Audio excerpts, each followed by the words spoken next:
and welcome to the Cyber News with Shantaye. I am your hostess, Shantaye, and this is being brought to you by Dominion IT Solutions. Before I get started, please make sure that you like, comment, subscribe, and share. Also, make sure you hit that notification bell so that you're notified as soon as I release new content. Now, with that being said, let me get into this article. So, the other day I was having a casual conversation with someone, and I just brought up the fact that I came across this article, and I thought it was pretty interesting because I do like Janet Jackson, and it kind of broke my heart a little bit that her song Rhythm Nation is actually crashing some of the laptops.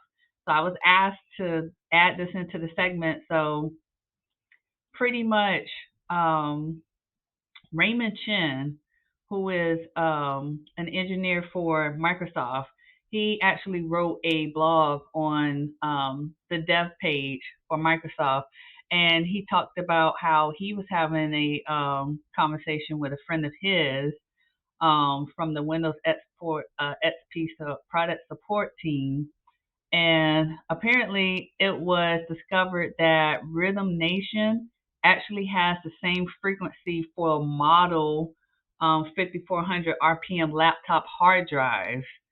And there was a test that was actually done, and it was proven that her song actually does have the ability to crash laptops. So that means that pretty much a threat actor or an attacker can launch a cyber attack by simply playing that song within the vicinity of one of the affected laptops. Now there was a workaround put in. There was an audio filter placed, and that was years ago because we're talking about laptops that were affected that were manufactured in 2005. But the 5400 RPM laptop hard drives are still available for purchase today. So you can still have that in one of your laptops. Even if you have an older laptop or you have another laptop where the hard drive was replaced, you can still have that model there. RPMs just mean pretty much how fast can you access that data. So the higher the RPM, the faster you can access that data. So 5400 is not really ideal right now, but you would normally at this point see it in more of like the budget friendly laptops. So I'm going to play this clip from Janet Jackson's Instagram because she actually did post it. Put them up as high as you can to the speakers, and hope like hell when I play Janet Jackson's Rhythm Nation, the whole computer's going to be ruined. Oh, here we go. It's still working. It's still working.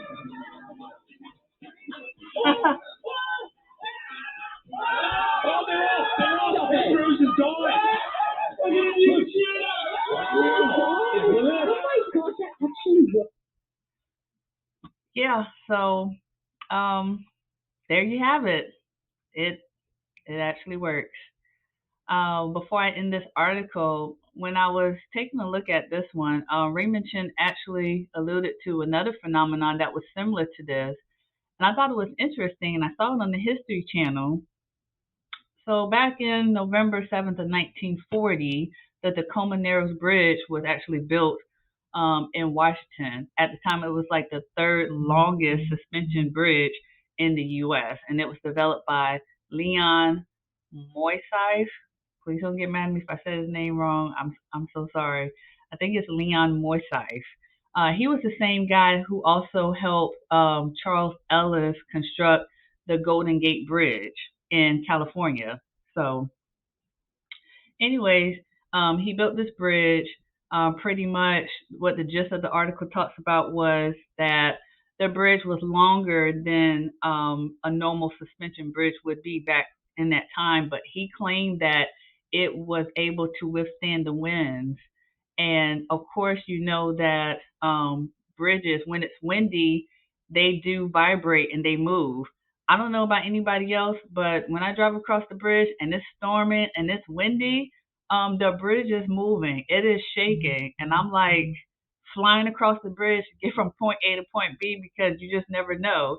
So apparently when the winds hit this bridge, it was operating at the same frequency that the bridge was actually vibrating, and it caused it, and it was so bad that it caused it to collapse.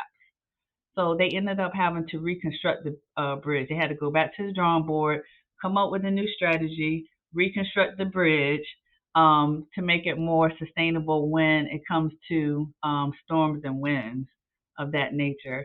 And unfortunately, like 3 years after the collapse, because it was like a major catastrophe back then, Leon actually passed away from a heart attack. So that was unfortunate because he seemed like he was very brilliant and awesome at what he did during that time. But yeah, so that was just a little tidbit. If you're interested in reading more about it, it is on the History Channel, the Tacoma Narrow Bridge collapse from 1940. All right, next up in the security news, we have a cyber breach. LastPass.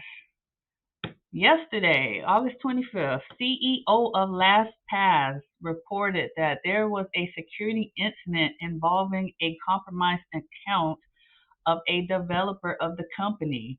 Now, the threat actor was able to take source code and some proprietary LastPass technical information, and that was about it.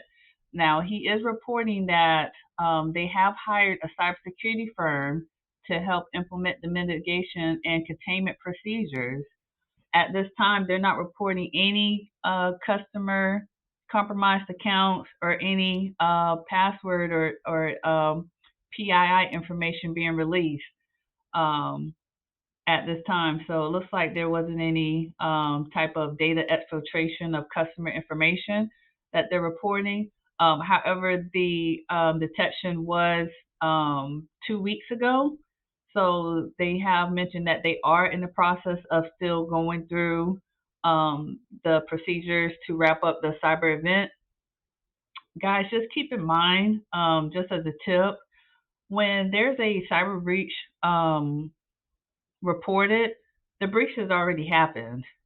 When it's reported, it didn't just happen. Like they reported it yesterday, but don't believe that it happened just yesterday because sometimes I've seen some articles where they don't really give you the timeline and people think that it just happened right then. No, it's already happened. So they figured it out 2 weeks ago, but they've come to a point where they're confident that no customer information, no PII has been leaked, so they can go ahead and make that public announcement. But they're still working on making sure that that threat actor has been ejected from the environment and nothing else was stolen or taken. Sometimes behind the scenes, there could be cases where the threat actor has something on the company and they could be in the process of negotiations where they're trying to do an extortion attempt. So just keep that in mind. But other than that, I wouldn't be too concerned about this breach. I just stay in a posture of you've already been breached. Um, it's not a matter of if, but when. So just keep that in mind when you're going about, everyday activities. But that is it for me today. I hope you enjoyed this article. Um, Again, please like, comment, share, subscribe, hit that notification bell. I may come out with some more content a little bit later. But if you have that notification bell on, you'll be able to receive that notification. All right. Thank you guys. Have a good day.